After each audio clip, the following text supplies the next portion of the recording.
Hi，大家好。係 Dr. Wu 你好，你好嘛？你好啊，幾好啊。係今年嘅明愛戀民心啦，重點談教育，係咪會介紹我哋香港明愛嘅學校教育服務呢？香港明愛係全方位提供教育服務㗎。係。服務對象咧涵蓋由幼兒啦，以至咧係老人家㗎。係。我哋唔單止喺學校，仲會係透過社區中心啦，甚至係老人院啊，為有需要嘅人士提供教育服務。係 Dr. Wu，係而家可唔可以同我哋分享一下明愛嘅教育理念同埋特色呢？好啊，明愛選擇咗一條咧係好獨特嘅教育服務之路。係。我哋唔單止係去辦學㗎噃。而且咧係會用社會服務嘅理念，社會服務嘅理念嚟制定教育服務方向。亦都會咧係透過教育服務嚟提供社會服務㗎。Dr. Wu，點解我哋會有咁樣嘅教育理念呢？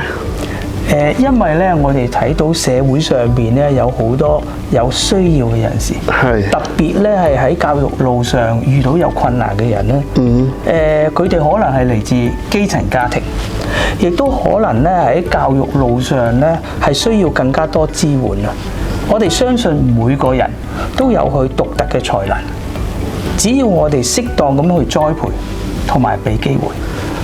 所以咧，明愛致力發展佢哋本有嘅才能啦，將佢哋轉化成為充滿愛心、主動學習同埋具備領導才能嘅人。我哋唔單止着眼佢個學術成績，更加咧係重視佢哋培養品德啦，同埋佢嗰個全人發展。全人發展係明愛教育服務點樣可以具體體現以愛服務締造希望嘅信念呢？我哋咧係銳意發展職業專才教育 Project VPM， 同埋咧係提供一條龍嘅升學階梯。